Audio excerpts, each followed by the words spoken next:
Greetings and bom dia. I'm Gerhard Leonhard, futurist in Zurich, Switzerland. It's my great pleasure to be with you today for the APDC Digital Business Congress in beautiful Lisbon, and of course happening virtually online. This is the first time it's happening online, but it's the 30th event altogether. It's a great pleasure to be part of it.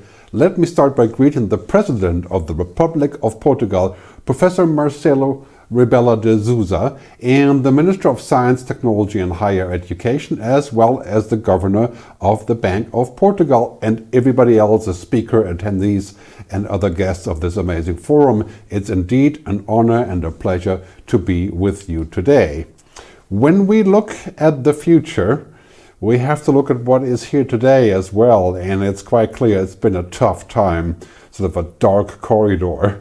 And it's been difficult for many of us, and it's been socially, economically a huge challenge for us. But I always say the future is better than we think. When we get away from the Hollywood picture of the future of robots taking over the world and eventually killing us, when we think about new possibilities of the future, we see light at the end of the tunnel right now for later this year, but not only because of the end of the potential COVID pandemic, but also the fact that I think the future is something that we have to pay more attention to. And we have to make the right choices. The main thing about the future is not all the amazing technology that we're going to have, or communications, or 5G, that's a big part of it, but if we have to make the right choices of policy and the right choices in our lives, how to use technology, what kind of laws to pass, who to trust, lots and lots of questions that came up in the COVID crisis. And now is the time of this fundamental reset of what we're going to be doing in the next 10 years. So here's the first thing. You can print this out and put it on your wall when we share the slides later. We have to have a future mindset. We have to understand what's coming. We have to pay attention. We have to listen. I think the best thing that you can do today, especially in Portugal, because things are moving very, very quickly in Portugal as far as change is concerned. I've always felt that when I was visiting in the past. It's really important to develop the future mindset and intuition, imagination. This is not about prediction. This is about feeling the future and having an intuition as to what's coming and paying attention to what's happening around you and around us. So not the feeling of this kind of like, you know, we can't really do anything about the future because it's made in Silicon Valley, or no, the future is not just happening to us. The future is something that we actually make. We're not just lying there for waiting for it to happen. And we have to take charge. This is something that we have to learn in Europe quite clearly, is to take charge of the future and to push forward like most Americans and Canadians and Australians and have done in the past. You know, the Anglo principle of getting the future, making the future, seizing the day. We could learn a little bit from that. You know, the future is something that we make. Let's start right here with this part. And the future is something to be excited about. It's not just all miracles and good things, of course, and roses, you know. It is basically something that we make and that we create when we make our choices. And this is what my speech will be all about, to understand the future, to make wise decisions, to go towards a good future for yourself and, of course, for your children, because that's going to be the key question, right? So what is happening now because of the pandemic, you know, we're seeing a dramatically accelerated push towards the future. And we're not going to go back to 2019 and just resume where we started. We're going to go back to restaurants and flying and the beach, hopefully. But life does not just continue to 2019. It just doesn't go back, right? So there's four big things that happen in the pandemic, okay? Big tech, big healthcare, of course, right? Big government, big state. And finally now, big green. These are things that we shouldn't ignore because they're here to stay. They're going to dominate the next 10 years. The role of government is vastly enhanced because we're going to need a lot of central governance to figure out climate change, to deal with technology, to regulate, to create wisdom. Right? So that's hopefully not just big state, but also good state. And clearly healthcare is going to get a lot of money from all different directions. We're looking at the convergence of technology and biology. Right? Bioengineering, I mean, why did we get the vaccine in 12 months? That is just because of technology and because of collaboration. And of course, the darling of the stock market around the world is technology companies. That is the next 10 years in a nutshell. Fantastic opportunity for Portugal, in my view, and generally speaking also for Europe. I have great hopes for that to happen as we're coming out of the pandemic. for that to create another huge upswing. And it's going to be much quicker than most of the depressions that we've seen in the past, including the 2007 financial recession. I think the pandemic, and when it kind of comes to a rebound, we're going to see a strange kind of a golden age, a boom in many ways, probably later this year or starting next year. And of course, for the entire decade, the age of Aquarius, some people say, it's basically a decade of the golden age unfolding in huge amount of chaos and confusion. So really important for us to understand what is what we want, which way we can go, and to steer through the chaos for our customers, for our clients, for our constituents, for everybody around us. This is going to be a very important thing. So we must have people that understand the future in leading positions, not just CEOs or executive board members, but of course government and other leaders. Very, very important to move into the future. Look at some of these numbers. I mean, clearly we've had digital adoption and change in a rapid way in the last couple of months. Basically we've had more transformation in the last 12 months than the previous 10 years. Look at this, what happened with adoption rates in telemedicine, for example, remote learning, online entertainment, remote working. All of you, of course, are quite familiar with those numbers because we're doing that ourselves. But most importantly, when people are asked if they want the world to change because of COVID, to become more sustainable and equitable rather than returning, most people say yes. I mean, look at the research here all over the place. It's pretty much the same all across the board. People are saying, 14% are saying, basically that is, I would agree with that statement. We want to be more sustainable, we want to be different than before.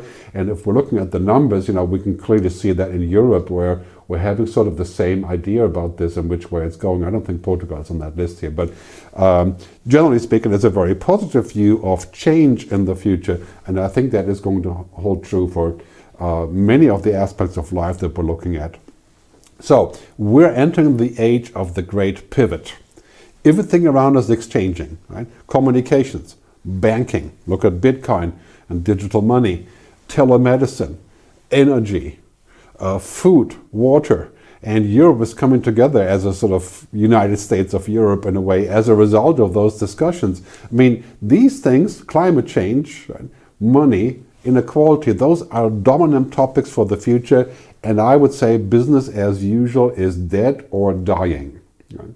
The idea that we're going to continue as we did before, no, that's not going to work. We have a different world, we have different priorities, we have different possibilities, and the next 10 years are going to put us at the fork in the road. Whatever we decide in the next 10 years is going to impact our foreseeable future pretty much forever. For example, with the discussion of climate change. Great opportunities, great challenges require great understanding. Right? And one thing that's happening, of course, everybody knows climate change is the dominant topic, has been for a long time. Portugal has a lot of important initiatives here with solar energy and many other renewable energies. That is where the money is going to go. Money is going to go out of oil and gas, including divestment from oil and gas resources. And clearly COVID-19 is just a test run for climate change, which means that climate change is being driven into the forefront of the agenda later this year. And you can see that everywhere around us as the #1 agenda. Time magazine, on the cover just last week, right? Climate is everything.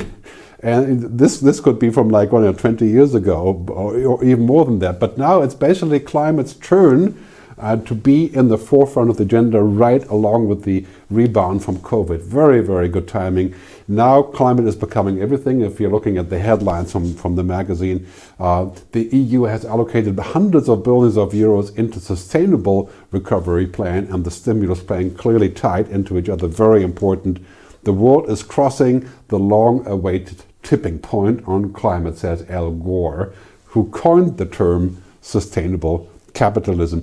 There's a new era starting. So take this as an important point, whether you're in the tech business or media or government, this is the agenda that we all have to get on and understand what it means. It's no longer like this, where we're standing in front of the labyrinth like this, not wondering what to do about climate change or global warming. Now it's the fork in the road, and we clearly know we have to make the right decisions to get to a good future for all of us and for all of our countries. So green is becoming the new digital, Very important point. And sustainable will become, or is becoming already, the new profitable. Sustainable is the number one principle going in the future into the circular economy, the sustainable economy, the stakeholder economy. That was true before the crisis, but it's been accelerated because guess what? The rising tide floats all boats, as the saying goes.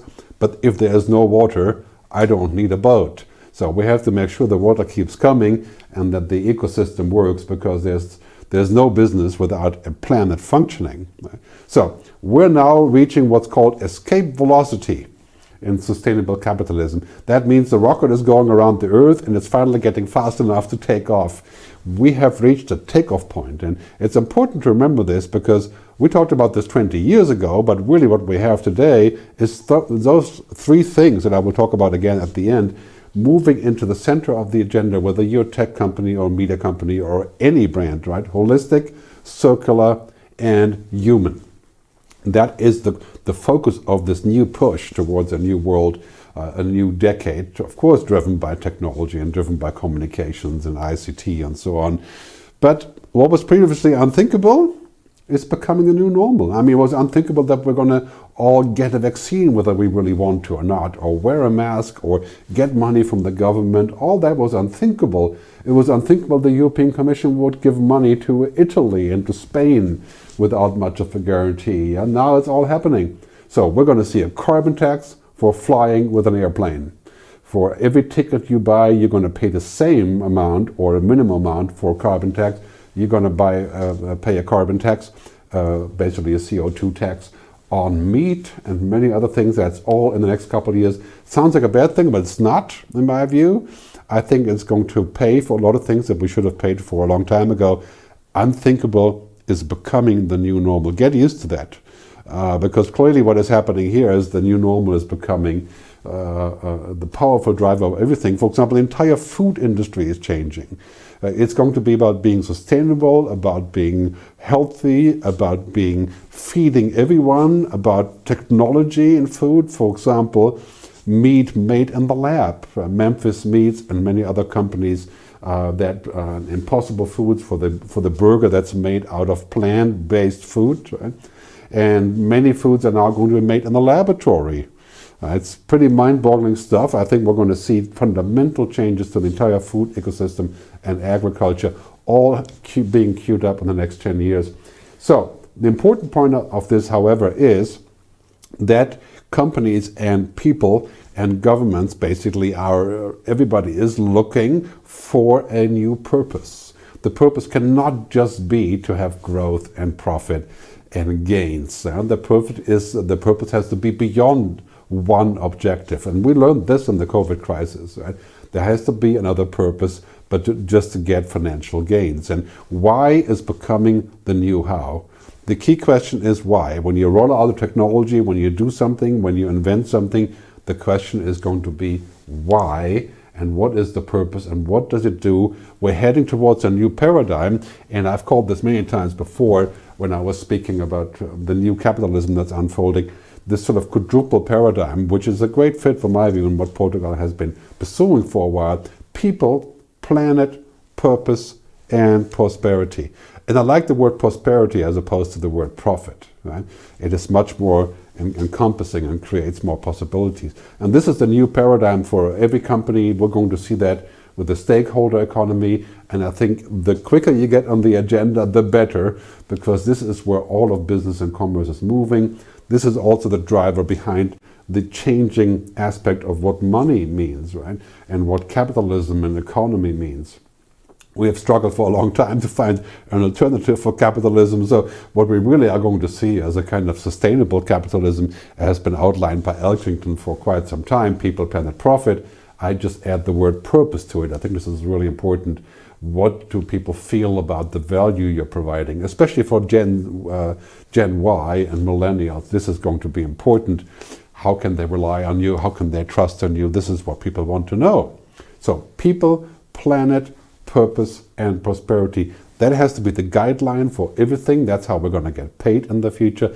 That's how the stock markets will morph. There's already a first one called the Long-Term Stock Exchange in San Francisco. Let's put a stock market like this into Portugal. a long-term sustainable stock market, I think a lot of money is going to flow in this direction into sustainable capitalism, a new way of looking at what we do in a free economy. Very, very important point. Not easy to do, but this is happening all around us in a very quick way. So let's talk about technology and what the future holds for technology, given that many of you in the media, tech and ICT business and the telecom business. You've seen this video probably. This is the Dancing Robots by Boston Dynamics. It's not just all as funny as it looks, because of course there are military applications here as well. But we're talking about a 500 kilo robot making a dance move. 10 years ago, this robot would have just destroyed everything around it and couldn't even open the door without breaking it down. I mean, this shows you what's happening with technology, the mind-boggling speed and pace of development that has been achieved, right? Science fiction is becoming science fact, and we're now at the tipping point of technology. We're at the point where technology says, well, yeah, sure, we can do that. Give us a few more years and we can speak to machines, we can connect our brain to the internet. We're at the tipping point. Don't think for a minute that we have more time, more runway. The future is happening faster than ever before. It's gradually, then suddenly, and now it's really more like suddenly. So, important point, we're going to need to have that yin and yang, the combination of the good and bad. We're going to have that figured out, how we can make technology the best possible that it can be. Because the game changers that are coming in, I'll show you shortly, they are both opportunities, but also very tough challenges. Ethical challenges and human challenges. How do we balance? And what kind of rights are involved? And how do we put this all together? I mean, you look at the game changers, there's 10 of them. Of course, you've seen them before, but that is artificial intelligence, genetic engineering at the bottom line, 3D printing, virtuality, blockchain and Bitcoin, the Internet of Things. And you're familiar with, of course, the cloud and natural language processing, quantum computing. Long list, and here is what it does, right? And this is even more scary when you put it all together on a blackboard, right? Everything is turning into data, everything is going on the cloud, everything is connected, everything can be computed, everything can be translated, everything becomes smart, everything can be transacted. We can print or make anything, we can augment our views with virtuality, and lastly, this is the scariest part, right?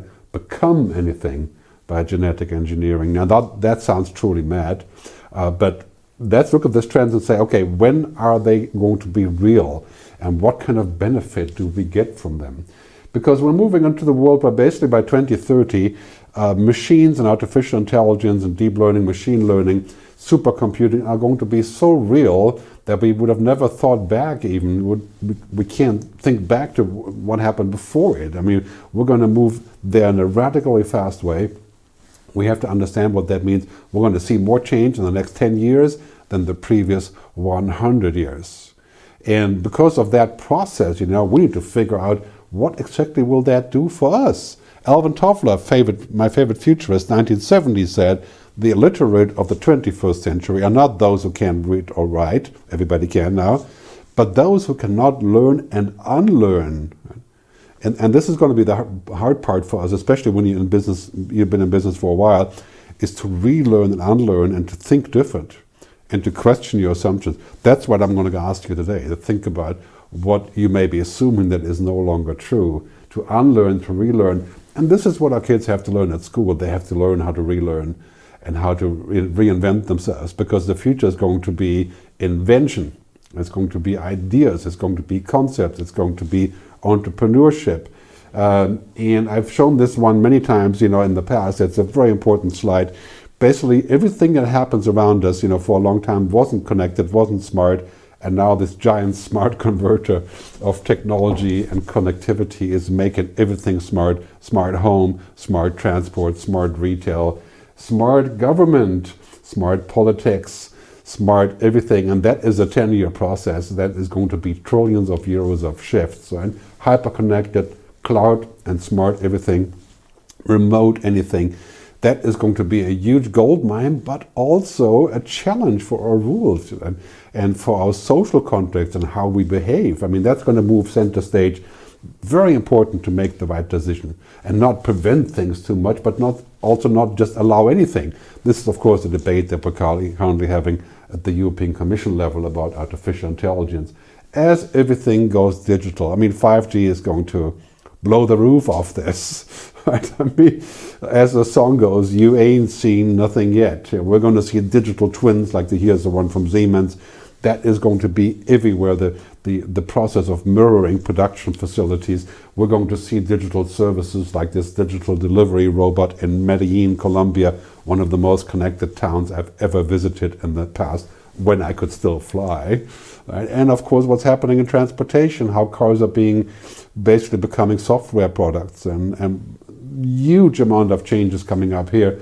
And this one is my favorite one now. This is one I just got yesterday. It's the New York Police Department and their DigiDog, the digital dog that is supposedly being used more and more, but there's lots of pushback from population in this regard. So basically everything is moving into the cloud.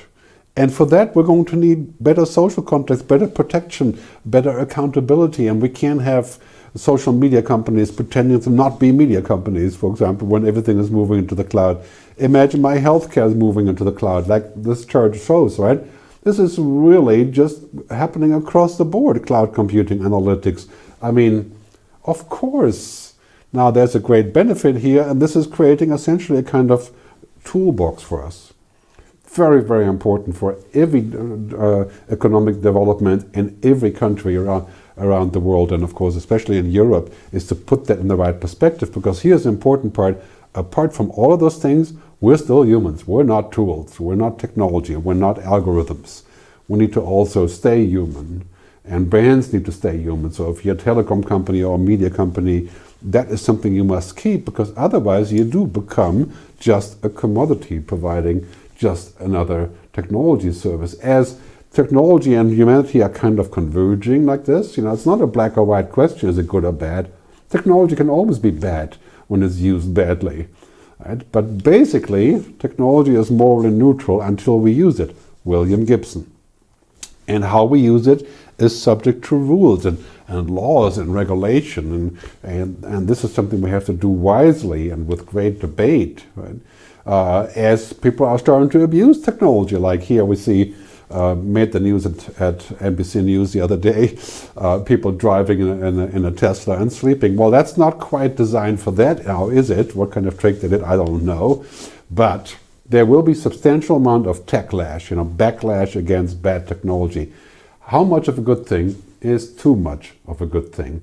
That is the question that we must ask, especially when it's about virtuality, when it's about constantly connecting to the internet, when it's about data privacy. Too much of a good thing can be a very bad thing. This is a lot like drugs or coffee or cigarettes or alcohol or food, of course. We have to remember this. Technology drives our society, and science, of course, behind that technology. But ethics define it. Ethics and values define how we use it, and whether we should use it, and who should pay for it, and how we should pay for it. I mean, these are questions that are going to be on the agenda. If you're in the tech business or the ICT business, the communications business, the media business, you are in the business of ethics, deciding what happens. Here's a quick definition, I think you'll enjoy it. Ethics is knowing the difference between doing what you have a right to do and what is the right thing to do. That is the mission, to figure out what is the right thing to do with all the power that we have. I mean, virtuality, this is Facebook in Oculus Rift, the virtual office, like Tom Cruise in Minority Report. Imagine you could work like this today. It would be really powerful, and it would be magic. But what about the balance? And what about retaining what makes us human? What about not using it at the right moment? What about becoming addicted to it or getting too used to it? And that goes also for genetic engineering and for changing the human genome to reprogram whether we're going to get sick or not. I mean, these are all very, very big ethical questions that will need what I call a digital ethics council in every country, probably in every city, and pan-European, to figure out exactly what is the right response, because we can't just say black or white, yes or no. And then we're looking at projects like Elon Musk, connecting the brain to the internet, the Neuralink. Yeah, I would say that is definitely on the list of things that we probably shouldn't be working on. Seems more like a money machine rather than an actually a useful thing for the general public. But in any case, take a look at that on YouTube. So that brings me to the pyramid, the most important pyramid today. We have to move up in this food chain of jobs and education also, and not just stay down here for data and intelligence and intellectual knowledge. That's where we are now to a large degree in educational institutions. We have to move up that food chain, kind of like the Maslow pyramid, towards deeper knowledge and tacit knowledge, quiet knowledge, understanding, right? Moving towards that. And that's going to be most of our jobs in the near future. If we have kids, this is what they should be working on. Tacit knowledge, understanding, wisdom, purpose. And this, of course, is also what creates a powerful brand, is to understand. As everything is becoming incredibly cheaper, like you can see here, with the exponential cost reduction of everything, energy, computing power, and so on, we're moving into a world that's going to be about experiences. Experiences and transformations. And it's going to be about moving up that food chain. The most powerful companies today, this is what they do, right? Tesla, Netflix, Spotify, right? Experiences and transformations, and that is where all the value is moving. Think about that, whatever company you have, whether it's in the ICT or media space or telecom or services, it is about this, right? It's about creating new experience for your customers. So here are my final thoughts and a quick summary. First, as the world is going upside down and not going back, and we're not going back to the sort of normal that we had in mind, we are rebuilding what we want. We are rebuilding what's important. We are rebuilding our capabilities. We have to be resilient. We have to be agile. And we should stop asking this question, what will the future bring, as if it was fixed? It is not fixed. The future is being made by us, and we make decisions, and the decisions we're making here, right here and now, as we're speaking about this, the key question is, what do we want our future to be? What kind of future do we want for our kids and our grandkids? What kind of future do we want to leave behind? That is the key question of everything that we're doing, especially in technology and communications. So I want to give you three future principles. The first three you've already seen. It's the exponential change that's happening, convergent industries, combinatorial services, and the other three I mentioned earlier as well. They are coming together now. So on one side, we may sort of say that's the technological accomplishments in the future, and here's the human future, right? Holistic, circular, and human benefit. And human benefit also, of course, includes the planet, right? People, planet, purpose, and prosperity. Those are the operating paradigms of the future, and we have to tick all of those boxes. And we have to understand what that means and how we can teach our kids, how we can teach our fellow staff members and team members to understand where the future is going. One thing that's happening for sure is we're kind of at a renaissance point, like in the 15th century, Leonardo da Vinci, right, in Italy, surrounded by all of the change in those days that kicked off the Reformation and all the other changes in the Mid-Ages. And now we are surrounded by technology. Now we're living in a world that's just like this, and especially, of course, not just men, right, also women. We're surrounded by technology that is explosive in power and magic and capabilities. But we're going to see a new human renaissance. The importance of people, the importance of relationships, the importance of experiences, the importance of trust, and the importance of wisdom. That is going to be the key for our future as we move into a good future, is to make the right decisions. We will have all the tools, but will we have the wisdom? That is the key question. Now I look very much forward to our debate and discussion. Please do ask me the hard questions, and let's dive right in and talk. Thanks. Obrigado ao Gerd Leonhard, e já sabem, podem lançar-lhe questões e ele ficará obviamente satisfeito. Ficamos com uma ideia de um futuro mais humanista, mais ético. Será isso mesmo? Vamos à conversa com as nossas próximas convidadas. Carmo Palma, Managing Director da Axianos Portugal, e Wanda Jesus, Diretora Executiva da Estrutura Missão Portugal Digital. Bem-vindas às duas. Ouvir este homem é extraordinário por aquilo que ele nos mostra. Carmo, comece por si. Podemos acreditar mesmo, ele diz que depende de nós, não é? Somos nós que fazemos o futuro. Podemos acreditar que vamos ter um futuro construído de uma forma mais humana, mais holística, ou seja, esquecer toda aquela ideia do peso só da tecnologia, de uma parte negativa. Vamos ser muito mais humanos na tecnologia? Bom dia a todos, bom dia João, obrigada. Sim, eu acredito que sim, depende muito de nós E também concordo com o que o Gerd levantou, que o balanço e o equilíbrio é o mais difícil de conseguirmos em todas as áreas da nossa vida. Isto é muito clichê, mas também é muito difícil de conseguirmos. Portanto, a tecnologia traz-nos muitas potencialidades que podem ser usadas, e temos visto aqui vários exemplos na educação, na saúde, na nossa qualidade de vida. O tema é o que é que nós fazemos e onde é que nós aplicamos a tecnologia e o balanço que conseguimos entre aquilo que é bom e aquilo que depois deixa de ser bom, como ele também levanta, ou seja, too good cannot be sometimes too good. E, portanto, é este balanço que eu acho que depende muito de todos nós, da consciência social, das éticas da liderança pública, liderança privada, e as escolhas que vamos fazendo. A tecnologia traz velocidade e escala. Quando as sementes são boas, isso é espetacular. Quando a base é danosa, também é desastroso. E, portanto, cabe a todos nós as escolhas que vamos fazendo, e a ética, sem dúvida, que é um dos temas que eu considero, eu e todos, acho eu, consideramos muito importantes hoje nas escolhas que fazemos. Wanda, também ficamos aqui com aquilo que ele nos disse, de perspectiva de termos uma golden age, um boom. Até agora estávamos todos em casa, muitos negócios parados, e agora de repente vai tudo, com muita vontade de fazer tudo. Como é que podemos fazer isso? E isto é também uma marca deste Congresso, sem deixar muitos para trás, empresas ou pessoas. Antes de mais, também muito obrigada pelo convite à APDC, ao Rogério, à professora Maria Manuel, que preside este Congresso de forma tão especial este ano, e obrigado também pela pergunta. Eu penso que, e eu não é a primeira vez que ouço o Gerd, também sou uma grande fã, portanto também tenho acompanhado o trabalho dele. É muito giro que ele também começa, a propósito do que estavas a dizer, a comentar que vamos abrir-nos à atitude a própria, porque ele sempre teve esta relação da tecnologia com o humano. Eu acho que há situações que temos vindo a estudar e que até há um ano era muito difícil. Aliás, eu entrei para esta função já durante a pandemia, e aquilo que tínhamos como plano, que era um plano de ação para a transição digital, ganhou uma outra velocidade, uma outra capacidade de executar, que eu não preveria se não tivesse acontecido esta pandemia, porque, como dizem, entre 3 a 5 anos acelerou tudo o que estava a acontecer.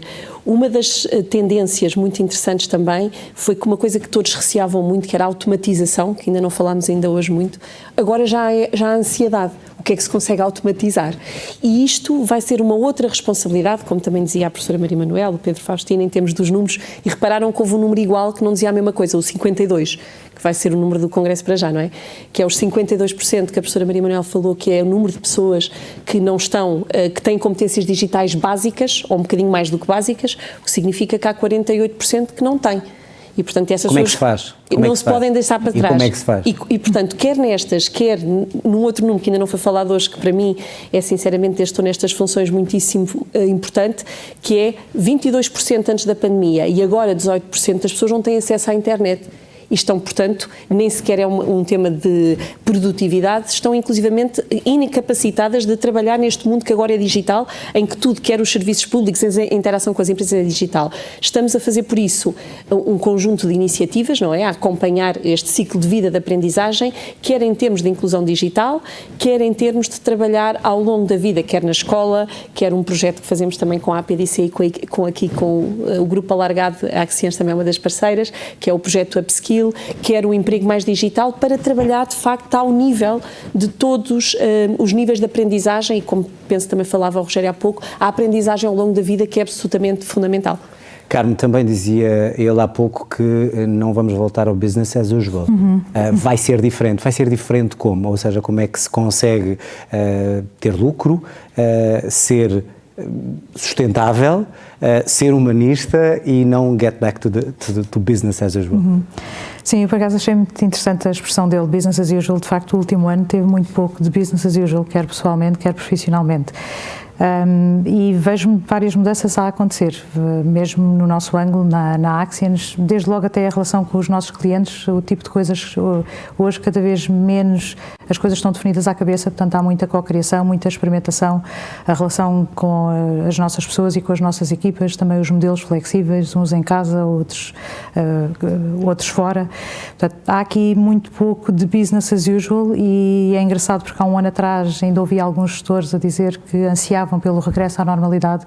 Hoje eu já não ouço isso, acho que de alguma forma estamos todos conscientes. Percebemos que não vai ser igual. É o novo normal. Não vai ser igual. Embora, pronto, também já estamos todos um bocadinho saturados desta expressão, mas de facto a realidade é esta e temos que a abraçar, temos que a saber gerir, mas que também é muito complexo, porque eu às vezes ouço estes conteúdos e toda esta conferência e todos estes conselhos e recomendações e também tenho que gerir, não sei se vos acontece, a minha própria ansiedade, não é? Parece que estou sempre atrasada. Expectativa, não é? Expectativa. Sim, parece que me falta, estou sempre atrás de despesa, há coisas que estão a acontecer e informação que está a acontecer e que parece que não temos tempo suficiente para ter acesso a tudo.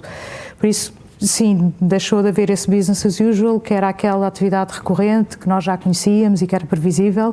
Acho que também estamos a viver um extremo de imprevisibilidade e eu espero que com o fim da pandemia também se reequilibre um bocadinho, mas a velocidade a que as mudanças acontecem, isso a pode incerteza... levar-nos, desculpa, ao caos e à confusão que ele dizia, ou seja, entramos numa golden age, estamos com muita vontade de ir ao pote, não podemos partir, não é? Outra vez, é uma oportunidade única.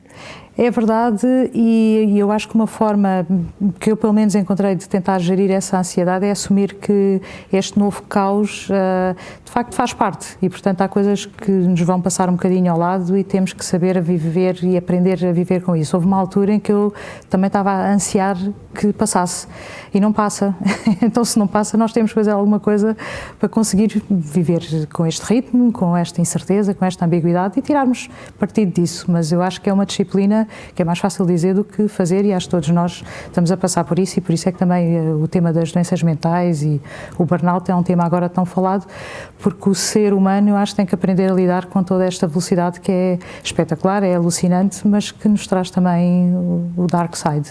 Wanda, há pouco falava de temos que acelerar, sobretudo aqui em Portugal, para ultrapassar esse número e até passar a média europeia, mas ele há pouco também levantava aqui uma questão, que é a questão do dark side da tecnologia ou da internet. Nós queremos ir rápido demais, mas temos de ter cuidado para não cair no outro lado e transformar isto, que é uma vantagem, que é um instrumento, numa arma perigosa. Como é que isso se faz? Sobretudo quando olhamos na esfera pública. Eu estou muito curiosa de saber as notas finais da professora Maria Manuel, como é óbvio, já estamos todos, não é? O checklist, vamos partilhá-las no final.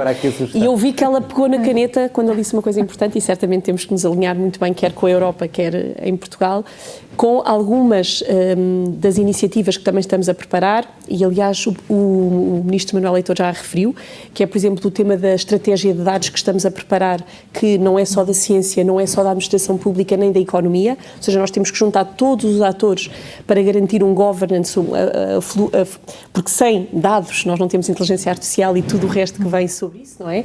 E, portanto, a forma como temos que em Portugal, acima de tudo, e depois alinhando com o que já está a ser feito na Europa, quer nessa matéria, quer na inteligência artificial, na cibersegurança, é algo que estamos, penso eu, a trabalhar conjuntamente nas várias entidades públicas, e nós há bocadinhos a fazer essa orquestração para conseguir, de facto, como ele chamou-lhe o Conselho de Ética, que temos que ter na Europa e em todos os países. É absolutamente crítico trabalharmos juntos, claro que temos um conjunto de medidas legislativas já em curso, a professora Manuel falou do ISA, do MSA, do Digital Single Market, todos esses que vão ajudar de facto a criar.